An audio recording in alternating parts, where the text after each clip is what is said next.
Welcome dear student, मैं प्राज्ञ शर्मा एक बार फिर स्वागत करता हूं आपका इंग्लिश की ऑनलाइन क्लासेस में। आज की ऑनलाइन क्लासेस में अपना जो टॉपिक है वो है प्रेजेंट परफेक्ट टेंस।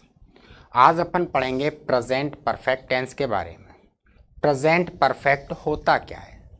तो देखिए, जैसा कि आप जानते हो, नाम से ही स्पष्ट होता है। जो नाम है टेंस का, उसी से पता लगता है कि प्रेजेंट परफेक्ट होता क्या है। परफेक्ट का मतलब क्या होता है? परफेक्ट का मतलब होता है पूर्ण। क्या होता है? पूर्ण, अपने आप में पूरा। अर्थात कोई भी एक ऐसा एक्शन, कोई भी एक ऐसी क्रिया जो पूरी हो चुकी है, कोई भी एक ऐसी क्रिया जो पूरी हो चुकी है, उस पूरी हुई क्रिया को दर्शाया जाता है प्रेजेंट परफेक्ट टेंस के माध्यम से।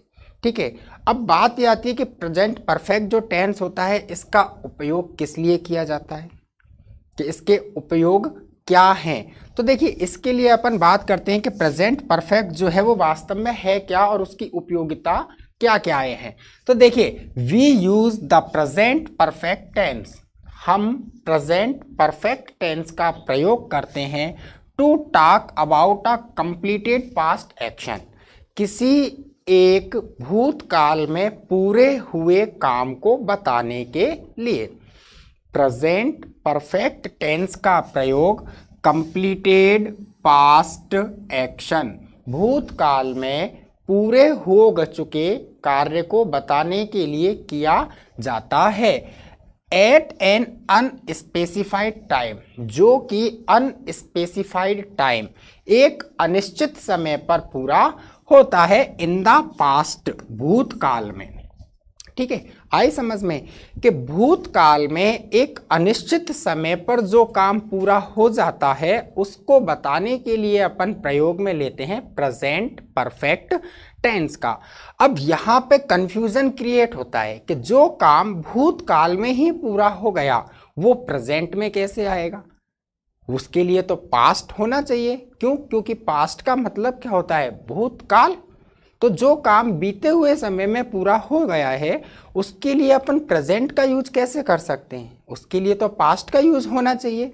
तो देखिए, प्रेजेंट का यूज करते हैं तो क्यों करते हैं? तो देखिए, आगे बात आती है कि the idea of time and place. Idea of time and place, समय और स्थान का जो विचार होता है इन द स्पीकर्स माइंड, बोलने वाले के दिमाग में, कि समय और स्थान का विचार बोलने वाले के दिमाग में मेक्स द इवेंट रिसेंट, उस घटना को रिसेंट का मतलब होता है तात्कालिक। क्या होता है?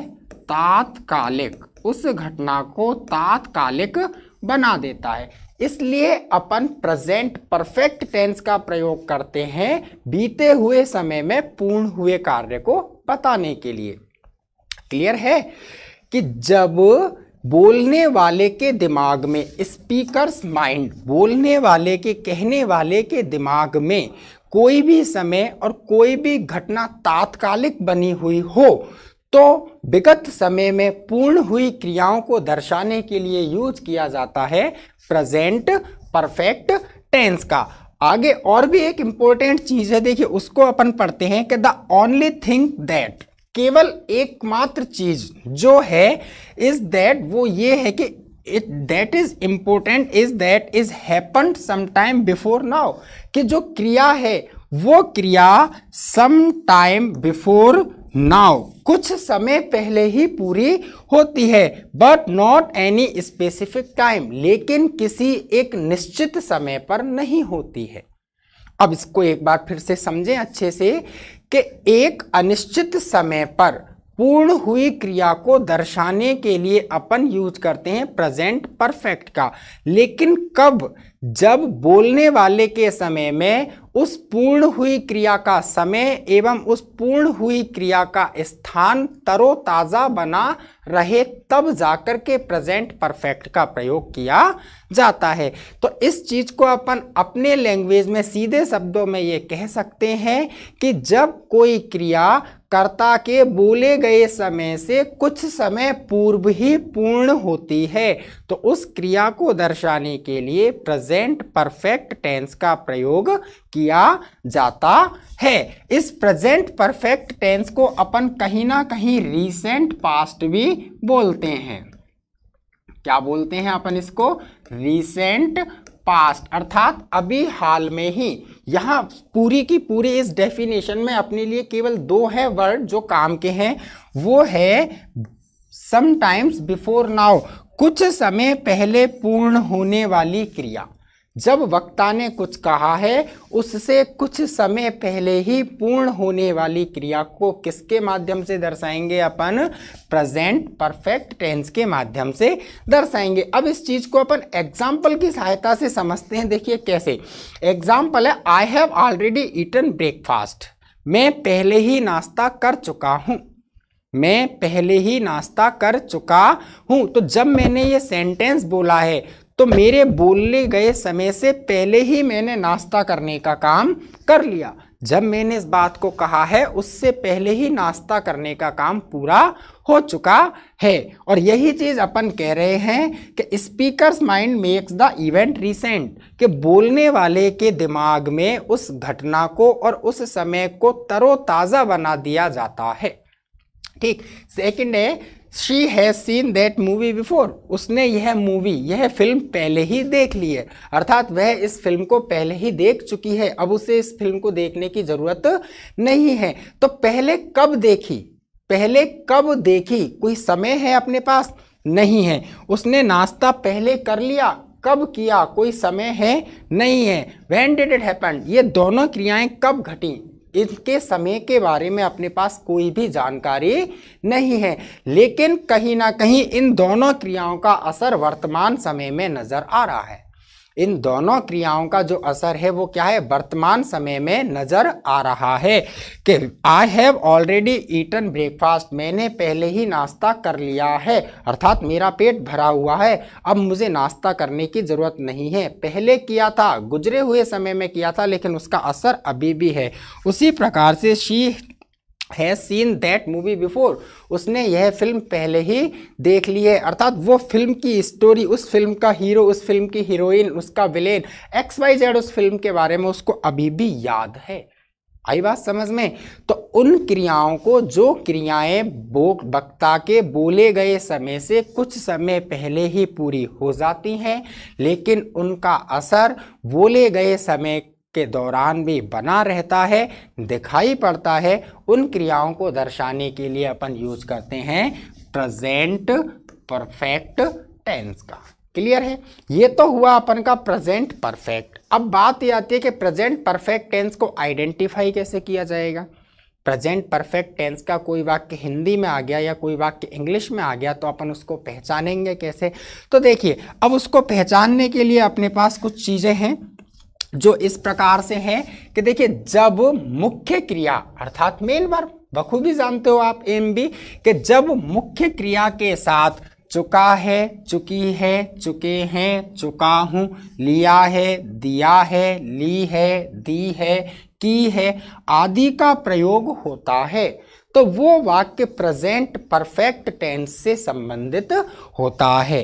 क्या? कि जब किसी सेंटेंस में अंतिम शब्द चुका है, चुकी है, चुके हैं, लिया है, दिया है, ली है, दिए हैं, इस प्रकार के होते हैं, तो वह वाक्य प्रेजेंट परफेक्ट टेंस से संबंधित होते हैं। अब कैसे होते हैं देखिए, तो अपने पास एग्जाम्पल है, राम घूम चुका है। क्या है? राम घूम चुका है। क्या आया इस वाले वाक्य में? चुका है आ गया। इसमें से कोई एक है, सीता आ गई है।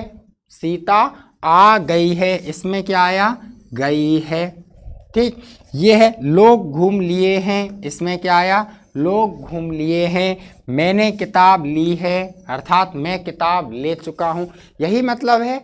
ठीक है। इन सारी चीज़ों को अपन नॉर्मल वे में ये कह सकते हैं कि जब किसी वाक्य के अंतिम शब्द चुका है, चुकी है, चुके हैं, या फिर आ है, आ प्लस है, ई प्लस है, या फिर ए प्लस है, इस प्रकार से होते हैं। अर्थात चुका है, चुकी है, चुके हैं के अलावा यदि वाक्य में आ है, ई है और ए हैं से संबंधित ध्वनियां आती हैं तो वाक्य प्रेजेंट परफेक्ट टेंस से संबंधित हो जाता है। अब कैसे, देखिए, सीता आ गई है, इसमें क्या आया, आ गई है, अर्थात इसमें आया ई प्लस है। क्या आया इसमें, लास्ट साउंड क्या है, ई प्लस है। सीता आ गई है मतलब सीता यहाँ आ चुकी है। आने का काम कब हुआ कोई पता नहीं, लेकिन जब अपन सीता को देखेंगे तो वो अपन को उस जगह दिखेगी या नहीं दिखेगी, रिजल्ट है। ठीक है, दूसरी चीज, लोग घूम लिए हैं, घूम लिए हैं, इसमें क्या आया, ए प्लस है। आगे बात समझ में। ऐसे ही मैंने किताब ली है, इसमें क्या आया, ई है। ठीक है, तो कोई भी क्रिया जो बोले गए समय से पहले ही पूर्ण हो जाती है लेकिन उसका असर बोले गए समय पर भी दिखाई देता है तो वह कौन से टेंस की होती है, प्रेजेंट परफेक्ट टेंस की होती है। और उस टेंस के हिंदी वाक्यों के अंत में चुका है, चुकी है, चुके हैं, चुका हूं या फिर आ है, ई है और ए है से संबंधित ध्वनियां आती हैं। इसको अपन नॉर्मल वे में ये कह सकते हैं कि प्रेजेंट परफेक्ट जो होता है वो होता क्या है कि देखिए, तो अपन एक बहुत छोटी सी चीज़ लिखते हैं उस प्रेजेंट परफेक्ट टेंस को समझने के लिए, और वो होता है कि देखिए पास्ट एक्शन, क्या, पास्ट एक्शन, क्लियर, ठीक, plus present result is equal to present perfect. कि पास्ट एक्शन भूतकाल में कार्य हो, ठीक है, प्रेजेंट रिजल्ट वर्तमान में असर दिखाई दे तो वो क्या होता है, वो होता है प्रेजेंट परफेक्ट। राम घूम चुका है, कब घूमा कोई पता नहीं, घूमने का काम कब हुआ, पास्ट में, ठीक है, लेकिन घूम चुका है उसका असर प्रेजेंट में अभी भी है, तो इसलिए ये जो टेंस है ये क्या है, ये है प्रेजेंट परफेक्ट। क्लियर है। अब बात करते हैं कि प्रेजेंट परफेक्ट टेंस को इंग्लिश में ट्रांसलेट किस प्रकार करते हैं। तो देखिए, इंग्लिश ट्रांसलेशन करने के लिए अपन को प्रेजेंट परफेक्ट टेंस में दो चीज़ों की ज़रूरत पड़ती है, और वो दो चीज़ें जो इसकी हेल्पिंग वर्ब हैं वो हैं हैज़ और हैव। कि प्रेजेंट परफेक्ट टेंस के वाक्यों को इंग्लिश में ट्रांसलेट करने के लिए अपन को हेल्पिंग वर्ब के रूप में काय की आवश्यकता पड़ती है, अपन को हेल्पिंग वर्ब के रूप में हैज़ और हैव की आवश्यकता पड़ती है। अपन कह सकते हैं कि प्रेजेंट परफेक्ट टेंस के वाक्यों को सहायक क्रिया हैज़ और हैव प्लस वर्ब थर्ड की सहायता से बनाया जाता है। प्रेजेंट परफेक्ट टेंस के वाक्यों को helping verb has have plus verb third की सहायता से बनाया जाता है। अब बात करते हैं हैज़ और हैव के यूज की। तो देखिए, हैज़ जो है वो आता है एक वचन के साथ, अर्थात जब वाक्य का कर्ता ही, शी, इट या फिर सिंगुलर नाउन हो। इस एसएन का मतलब क्या है, एसएन का मतलब है सिंगुलर नाउन, जैसे बॉय, टीचर, ये क्या है, सिंगुलर नाउन है। तो जब वाक्य का कर्ता एक वचन ही, शी, इट सिंगुलर नाउन होगा तो अपन उसके साथ किसका यूज करेंगे, अपन उसके साथ यूज करेंगे हैज का। और यदि वाक्य का कर्ता प्लूरल नाउन होगा, अर्थात आई हो, वी हो, यू हो, दे हो या फिर कोई प्लूरल नाउन हो, अर्थात वाक्य का कर्ता आई, वी, यू, दे या फिर प्लूरल नाउन, पीएन मतलब प्लूरल नाउन। अब जैसे प्लूरल नाउन में क्या हो सकता है, तो प्लूरल नाउन में आ गया बॉयज, स्टूडेंट्स, ये क्या है, ये प्लूरल नाउन है। तो इनके साथ अपन काय का यूज करेंगे, इनके साथ अपन यूज करेंगे हैव का, ठीक है। और इन दोनों ही के साथ अपन मेन वर्ब की कौन सी फॉर्म लगाएंगे, थर्ड फॉर्म, अर्थात परफेक्ट टेंस कोई सा भी हो, प्रेजेंट का हो, पास्ट का हो या फ्यूचर का हो, तीनों परफेक्ट टेंसेज में मेन वर्ब की कौन सी फॉर्म का यूज होता है? वर्ब की थर्ड फॉर्म का यूज होता है। क्लियर है? अब बात करते हैं ट्रांसलेशन की। तो सबसे पहले ट्रांसलेशन करते हैं तो आता है अफर्मेटिव सेंटेंस। ठीक है, कैसा? अफर्मेटिव, साधारण वाक्य। कौन सा वाक्य? साधारण वाक्य। तो साधारण वाक्य को बनाने का जो फॉर्मूला है वो क्या है? देखिए, साधारण वाक्य में सबसे पहले सब्जेक्ट, सब्जेक्ट के बाद हेल्पिंग वर्ब के रूप में हैज और हैव, जो अभी अपन ने देखा है कि हैज कब लगाना है और हैव कब लगाना है। उसके बाद वर्ब की थर्ड फॉर्म और वर्ब की थर्ड फॉर्म के बाद ऑब्जेक्ट। सिंपल है। अब देखिए फर्स्ट सेंटेंस देखते हैं, राम क्रिकेट खेल चुका है। क्या आया वाक्य के अंत में? चुका है। इस चुका है से ही एक चीज क्लियर हो गई कि टेंस जो है वो कौन सा है भैया? Present perfect. कौन सा है? Present perfect. वाक्य साधारण है। साधारण वाक्य में सबसे पहले सब्जेक्ट लिखा जाता है, तो सब्जेक्ट क्या है? राम। ये हुआ राम। ठीक, उसके बाद हैज और हैव में से कोई एक लगाना है। राम एक वचन है तो एक वचन के साथ क्या आता है? हैज। ये यहाँ लिख देता हूं मैं कि हैज कहाँ आता है? एक वचन में, और हैव कहाँ आता है? बहुवचन में। तो राम एक वचन है तो ये हो गया हैज। अब राम ने क्या काम किया? राम ने काम किया खेलने का। खेलने को क्या बोलते हैं अपन? खेलने को कहते हैं प्ले। इसकी थर्ड फॉर्म क्या होती है? इसकी थर्ड फॉर्म होती है, इसमें ईडी लग जाता है तो ये हो जाएगा प्लेट। तो ये हुई वर्ब थर्ड प्लेट। ठीक, ऑब्जेक्ट के रूप में क्या बचा? क्रिकेट। सेंटेंस बना Ram has played cricket. Clear है? उसी प्रकार इस वाले सेंटेंस को देखो, वे किताब पढ़ चुके हैं। वापस क्या मिला इस वाले सेंटेंस में? चुके हैं। ठीक, इससे क्या चीज क्लियर हुई? टेंस कौन सा है? Present perfect. ठीक, फॉर्मूला यही है। सबसे पहले सब्जेक्ट, सब्जेक्ट क्या है? वे को क्या बोलते हैं? दे। क्लियर? इसके बाद हैज और हैव में से कोई एक। अब वे का मतलब एक से ज्यादा, एक से ज्यादा मतलब प्लूरल। प्लूरल में अपन क्या यूज करते हैं? हैव। तो ये हुआ हैव। ठीक, अब उन्होंने क्या काम किया? वे ने क्या काम किया? पढ़ने का। पढ़ने को बोलते हैं रीड। थर्ड फॉर्म में भी रीड ही होता है। ठीक, ऑब्जेक्ट के रूप में book. They have read book. Clear है? इस प्रकार से अपन असर्टिव सेंटेंस अर्थात सिंपल जो सेंटेंस है, साधारण जो वाक्य है, उनको कंप्लीट करते हैं। अब आते हैं अपन नेगेटिव सेंटेंस की ओर।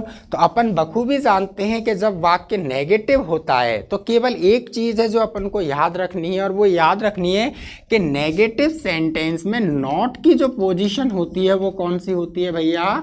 फिर बताता हूँ, तीसरे नंबर की। नॉट की पोजीशन कौन सी होती है? तीसरे नंबर की। तो असर्टिव सेंटेंस अर्थात सिंपल सेंटेंस का जो फॉर्मूला है उसमें तीसरे नंबर पर नॉट लगा दो। सिंपल सी बात है। तो देखिए, पहला नंबर सब्जेक्ट का, दूसरा number helping verb has have का, तीसरा नंबर नेगेटिव है तो नॉट का आ जाएगा। ये नॉट हो गया। उसके बाद वर्ब की थर्ड फॉर्म और उसके बाद ये ऑब्जेक्ट। क्लियर है? वापस पहला सेंटेंस देखते हैं, राम क्रिकेट नहीं खेल चुका है। ठीक, क्या आया? चुका है। चुका है से क्या बना? प्रेजेंट परफेक्ट बन गया। अब प्रेजेंट परफेक्ट में नहीं आ गया तो इससे क्या बन गया? ये इससे बन गया ये नेगेटिव। क्या बन गया? ये नेगेटिव। नेगेटिव बन गया तो फॉर्मूला सब्जेक्ट, सब्जेक्ट क्या है? राम। राम के बाद हैज हैव में से एक, राम सिंगुलर है इसलिए हैज। ठीक, उसके बाद नॉट, क्योंकि सेंटेंस कैसा है अपना? नेगेटिव, तो ये हो गया नॉट। राम ने क्या काम नहीं किया? खेलने का। खेलने को क्या बोलते हैं अपन? प्ले। वर्ब की थर्ड फॉर्म आएगी तो ये हो जाएगा प्लेड और ये हो जाएगा cricket. Ram has not played cricket. इसी प्रकार इस सेंटेंस को देखो, मैं पानी नहीं पी चुका हूँ। मैं पानी नहीं पी चुका हूँ। ठीक है, ये चुका हूँ प्रेजेंट परफेक्ट की आइडेंटिफिकेशन, नहीं से नेगेटिव। तो सेंटेंस का स्ट्रक्चर, सबसे पहले सब्जेक्ट, मैं को क्या कहेंगे? आई। ठीक, आई प्लूरल होता है तो आई के साथ यूज किया अपन ने हैव का। नेगेटिव है इसलिए तीसरी पोजीशन पर नॉट। चौथी पोजीशन पर वर्ब की थर्ड फॉर्म। वर्ब क्या है, इसने क्या काम नहीं किया, पानी पीने का, पीने को ड्रिंक, ड्रिंक की थर्ड फॉर्म ड्रंक, ये क्या है वर्ब थर्ड ड्रंक। और water, I have not drunk water, ये है नेगेटिव। इसके बाद आता है इंटेरोगेटिव। तो इंटेरोगेटिव में अपन बखूबी जानते हैं कि इंटेरोगेटिव सेंटेंस कितने प्रकार के होते हैं, दो प्रकार के। पहला प्रकार वो जिस हिंदी वाक्य के प्रारंभ में क्या आए वो बनेगा हेल्पिंग वर्ब से, और दूसरा जो है अगर कर्ता के बाद कोई प्रश्नवाचक शब्द आए तो वो जो है वो बनता है उसी WH वर्ड से। ठीक, तो अपन देखते हैं हेल्पिंग वर्ब से शुरू होने वाले वाक्य, अर्थात वो वाक्य जिनके हिंदी में पहला वर्ड क्या हो। तो देखिए सबसे पहले यूज करना है हैज हैव, फिर लगाना है सब्जेक्ट, फिर वर्ब की थर्ड फॉर्म, फिर ऑब्जेक्ट और ये क्वेश्चन मार्क। देखिए पहला जो सेंटेंस है वह है क्या वह पत्र लिख चुकी है। ठीक है, देखिए चुकी है, इस चुकी है से हो गया अपन का वापस प्रेजेंट परफेक्ट।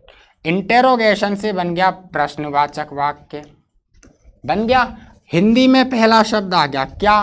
तो इन सारी चीज़ों से एक चीज़ क्लियर हो गई, वाक्य की स्टार्टिंग कैसे होगी, हेल्पिंग वर्ब से। कैसे होगी, हेल्पिंग वर्ब से। हेल्पिंग वर्ब क्या है, हैज़ और हैव, ये किसके अनुसार चलेंगी दोनों, ये चलेंगी सब्जेक्ट के अनुसार। सब्जेक्ट क्या है, वह जो है वो क्या है सिंगुलर, वह जो है वो क्या है सिंगुलर। सिंगुलर है तो सिंगुलर में काय का यूज करते हैं, हैज का, तो ये हो गया हैज। सब्जेक्ट, सब्जेक्ट क्या है, वह को बोलते हैं शी। ठीक, काम क्या हुआ वाक्य में, लिखने का, लिखने को राइट, थर्ड फॉर्म में रिटन और लेटर और ये क्वेश्चन मार्क, ये बन गया हैज शी रिटन लेटर, खत्म बात। ये है इंटेरोगेटिव। इसके बाद आता है WH वर्ड वाला। तो देखिए WH वर्ड वाले में सबसे पहले क्या काम करना है, जिस प्रश्नवाचक शब्द का वाक्य में प्रयोग हुआ है उसी प्रश्नवाचक शब्द को पहले लिख दो। तो सबसे पहले WH वर्ड और वापस इंटेरोगेटिव का formula, has have, subject, verb की थर्ड फॉर्म, ऑब्जेक्ट और क्वेश्चन मार्क। देखिए राम क्रिकेट क्यों खेल चुका है। ठीक, वहां ये चुका है, इससे प्रेजेंट परफेक्ट। ठीक है, इस क्वेश्चन मार्क से ये हो गया प्रश्नवाचक, हो गया प्रेजेंट परफेक्ट टेंस, हो गया वाक्य प्रश्नवाचक हो गया। सबसे पहला शब्द क्या है, राम, अर्थात ये क्या है कर्ता, और ये क्या है क्यों, ये प्रश्नवाचक शब्द वाक्य के बीच में आ गया। वाक्य के बीच में आ गया तो वाक्य की अंग्रेजी कैसे चालू होगी, इसी WH वर्ड से चालू हो जाएगी। क्यों को क्या कहते हैं अपन, वाई। ठीक, उसके बाद क्या करना है, हैज हैव में से कोई एक लगाना है, तो ये आ जाएगा हैज। क्यों, क्योंकि वाक्य का कर्ता राम जो है वो क्या है, राम जो है वो क्या है भैया, राम सिंगुलर है। ठीक, फिर वर्ब की थर्ड फॉर्म प्लेड और ये क्रिकेट और ये question mark, complete. Why has Ram played cricket. Second sentence देख लो, अगर अभी भी नहीं आ रहा है तो समझ में। देखिए मैं पानी कैसे पी चुका हूँ, ये चुका हूँ, इससे प्रेजेंट परफेक्ट हो गया। ठीक, इंटेरोगेशन से क्या बन गया, प्रश्नवाचक बन गया। ठीक, और कैसे, इससे WH वर्ड वाला प्रश्नवाचक बन गया। तो सबसे पहले WH वर्ड क्या है, कैसे, कैसे को कहते हैं हाउ। ठीक, उसके बाद हैज़ और हैव में से एक लगाना है, तो हैज़ लगाएं या हैव लगाएं, ये डिपेंड करता है कर्ता के ऊपर। हैज़ आएगा एक वचन के साथ और हैव आएगा बहुवचन के साथ। वाक्य का कर्ता मैं है, मैं जो है वो आई, अर्थात बहुवचन है, तो बहुवचन में अपन ने लगा लिया हैव। उसके बाद सब्जेक्ट, सब्जेक्ट हो गया आई। काम क्या किया मैंने, पीने का, पीने को कहते हैं अपन ड्रिंक, क्या कहते हैं ड्रिंक। थर्ड फॉर्म में हो जाता है ड्रंक, तो ये हो गई वर्ब की थर्ड फॉर्म ड्रंक और ये वाटर और ये question mark, how have I drunk water. ये सेंटेंस कंप्लीट हो गए अपन के, वेरी इजी। ठीक, अब अपन बात करते हैं प्रेजेंट परफेक्ट टेंस के यूजेज की, कि प्रेजेंट परफेक्ट टेंस का जो यूज है वो कहाँ होता है और किन किन चीज़ों के आधार पर होता है। तो कैसे पहचानेंगे कि अपन दिया गया वाक्य प्रेजेंट परफेक्ट का है। तो देखिए प्रेजेंट परफेक्ट जो टेंस होता है उस टेंस के इंग्लिश वाक्यों में ever, never, already, still now, yet, not yet, इस प्रकार के कुछ एडवर्ब्स होते हैं जिनका प्रयोग होता है कि प्रेजेंट परफेक्ट के इंग्लिश वाक्यों में ever, never, already, still not, yet, till now, now, up to now, इस प्रकार के रिसेंटली, लेटली, इस प्रकार के कुछ ऐसे एडवर्ब्स होते हैं जिनका प्रयोग होता है, जिनके आधार पर अपन ये कहते हैं कि दिया गया वाक्य प्रेजेंट परफेक्ट टेंस का है। जैसे अपन फर्स्ट एग्जांपल देखते हैं, देखिए, have you ever been to USA, क्या आप कभी यूएसए गए हो। Have you ever been to USA, क्या आप कभी यूएसए गए हो। क्या आया सेंटेंस में, एवर, इसलिए ये क्या हो गया, have plus verb third, present perfect. दूसरा है have you been to Britain yet, have you been to Britain yet, क्या आया सेंटेंस में, यट, इसलिए वापस हो गया प्रेजेंट परफेक्ट। अगला है I have never eaten sushi, तो इसमें क्या आया, नेवर, इसलिए क्या हुआ, present perfect. I have not drunk wine yet, मैंने अभी तक शराब नहीं पी है, फिर यट के कारण वापस प्रेजेंट परफेक्ट। फिर है I have already read Harry Potter, मैं पहले ही हैरी पॉटर पढ़ चुका हूँ, इस ऑलरेडी के कारण क्या हुआ, present perfect. I still have not found what I am looking for, मुझे अभी तक वो नहीं मिला है जिसकी मैं तलाश कर रहा हूँ। ठीक है, तो स्टिल, इसके कारण क्या हुआ, ये प्रेजेंट परफेक्ट। तो ये अपन का टेंस कंप्लीट होता है, प्रेजेंट परफेक्ट। अगले वीडियो में अगला टेंस पढ़ेंगे, तब तक के लिए bye bye, stay healthy, stay safe.